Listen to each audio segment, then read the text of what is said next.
Commitment. It means taking a stand. Taking a stand for you. It means delivering. It means coming through. What if you don't keep your commitment, Les? What if you give it everything you have and you come up short? Or if you don't give it everything you have, what if you get weak along the way and you throw in the towel on yourself? You surrender to your emotions. What then? A lot of people become discouraged. They become frustrated and they say, oh, what the heck? And they go back to doing what they were doing before, saying it doesn't work. You get to make a choice. Is failure going to break you or is failure going to make you? You get to decide. Failure doesn't. It's okay to fall. It's okay to cry. It's okay to go home. But quitting should never be an option. It's not in falling that makes us failures. It's in not getting up that makes us failures. And you get to decide if you get up or you don't get up. We're going to take setbacks. We're going to take some defeats from time to time in our lives. When that happens, what that actually does, or what that actually should do, is make your vision clear. Make your mission clear. Anyone who's successful has failed much more than you know. Like, you look at somebody who's an unbelievable athlete, somebody who's an unbelievable entertainer, speaker, communicator, artist. They didn't just show up that way. They are being rewarded in public for what you practice in private consistently. You might want to jot that down. We're all rewarded in public for the things that we consistently practice and refine in private. And so you see that person, you think they're a genius, but if you watch, they've been failing more than anybody else. They just failed more often, so they learn quicker.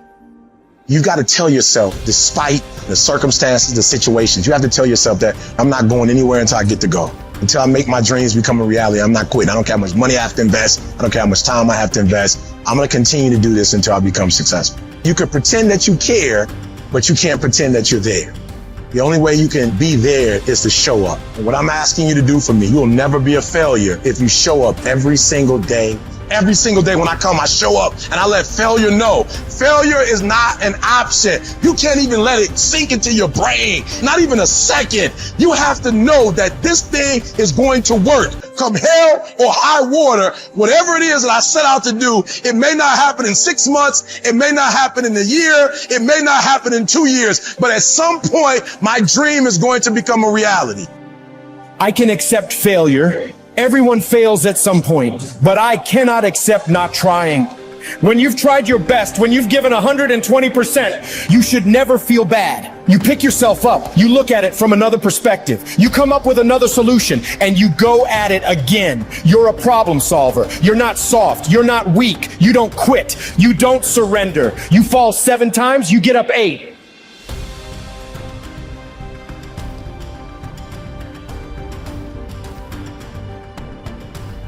There is a cycle of history that is plain as day. Good times create weak people. Weak people create bad times. Bad times create strong people. Strong people create great times. This is the cycle of history. Our thinking, our process is so affected by the way we're raised generationally, the experiences we go through. So let me give you an example of why we're having challenges today and why I'm more than hopeful. Let's say you were born in 1910. Now, think of it this way first. Remember I talked about pattern recognition, pattern utilization, pattern creation. What gave humanity its greatest jump in its capacity was pattern recognition around seasons. Up until that time, we were hunter-gatherers, barely able to survive. It all depended on what was happening in the environment. We were dependent on the outside world. But once we understood the seasons, that planting in the springtime and then taking care of through the summer, boy, in the fall you can reap. And then there's gonna be winter, you gotta hang on to this stuff so you can survive. Once we recognized that pattern, humanity transformed. Communities were created, eventually cities and countries and states, right? So think of it this way. There's also a pattern of your history as a human. 0 to 21, 19 to 2021 is a springtime where everything's easy. It's easy to grow. Growth happens, you don't have to do squat. Your body grows, life grows. And some of us had a more protected childhood, some of us had no protection. We had to step up and take care of things when we were 7 or 8 years old. But regardless, overall, it's a time in which people look out for you, you're taught things, you consume what you're taught. But once you come 19, 20, 21 roughly, and sometimes it's 16 for some people, 25 for others, but you get the picture, you enter a new season of life. You go to the summertime where you start testing and go, well, this is what I was taught, but do I really believe this? You know, this is what people say, but now I'm in a relationship, you know? And so all of this next 20 years is an explosive growth period if you work at it from 21 to 41. From 42 to 62 is a reaping time. If you planted really in the spring and you pushed hard through the summer, you're gonna reap.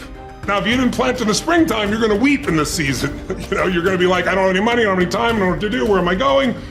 But that's a season of power. That's when you really start to be able to lead companies, businesses, environments, and so forth. And again, some people get there earlier, some later, but overall, generationally, that's it. And then 63 to 83 is winter, and that winter time is a little different for somebody. Right now, that time is, maybe it's time, I'm an elder in the community, now it's time for me to mentor, to communicate. And if you're lucky, it goes 83 to, say, 103. Or the oldest living human is about 119, if you were lucky enough to do that. Maybe you get an extended period of time where you enter the next springtime. So there's seasons that you gotta understand, because if you plant in the winter, I don't care how hard you work, you get no reward. If you bought a house, sounds wonderful, in 2007, normally great, 2007, probably not so great, you're probably just starting to do okay in the last 3 or 4 years, right? So there's a timing to things. There's a timing in your life.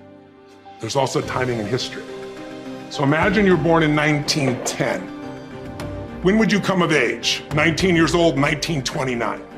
What did you grow up with? World War I ended during that time, the whole world celebrated, and the roaring 20s began, and you're in your teens, cars, radios, parties. You can't wait to turn 19, 20, 21, right? And what happens? For that generation, right at that stage of life, the whole game, the wolves pull out from it, and people are jumping out of buildings, the economy goes to the floor, we got the Dust Bowl. But it didn't end there. Because what happened when they were 29? 1939, World War II. And you and I are too young to know it, but those around know that it looked like we were gonna lose. Hitler was storming across Europe. It looked like life as we know it was over. And these people went overseas and became heroes. They faced such unbelievable, they were thought as flappers, they were thought as weak, they were a lot like a lot of the generation that you see today, the Z generation, not so much because they're just coming up, right? But the millennial generation, by older people, I see them as weak, they're snowflakes, they're this and they're that, but they have technology, they have insights. And when the outside world is demanding enough, not yet, because they're still fearful, they will grow. And that's when things change. And so the season occurs. So think about the difference between the 30s and the 40s versus the 50s versus the 60s as we came after 63 into an American summer as a different mindset versus the 80s to the 2000s, 2010. So we're right now halfway through winter.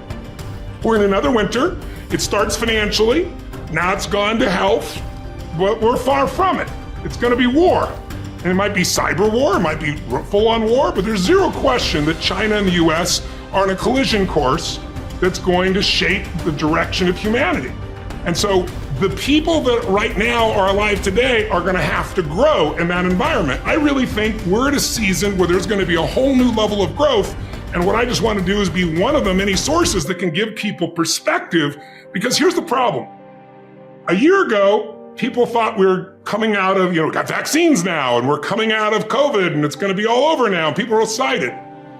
But now, after going through 2 years of this, there's a lot of people now that no longer have a compelling future. Like, people talking about New Year's resolutions, most people don't even have one. Because it's like, they never followed through anyway, right? But at least they had something to look forward to. They're starting to get into learned helplessness. Learned helplessness is when something is so bad over and over again, you start thinking the problem's permanent. No problem is permanent. Or you start thinking the problem's pervasive because I haven't handled my finances, my whole world's over. Or because my relationship's bad, my whole world's over. Your life is bigger than that. Or all this is happening because there's something wrong with me. When you get to that point, you stop trying. And so my goal right now is to shake that up for people. People need a new perspective, and you can't do it by just sitting and thinking. You gotta move your body, you gotta change your energy and your focus, because low level of energy, I don't damn how smart you are, you're not gonna use all your ability. But if I get you into a higher state of being, mentally, emotionally, physically, then all of a sudden you start remembering who you are and you start coming up with answers that you never even thought were possible before.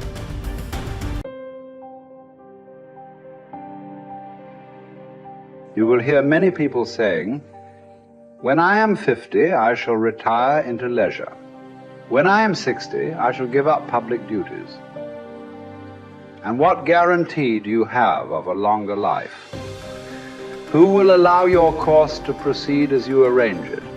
Aren't you ashamed to keep for yourself just the remnants of your life and to devote to wisdom only that time which cannot be spent on any business? How late it is to begin really to live, just when life must end.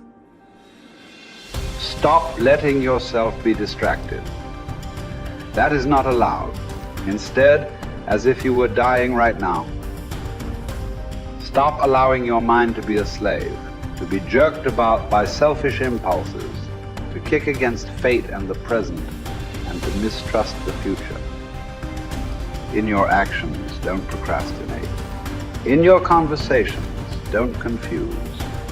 In your thoughts, don't wander.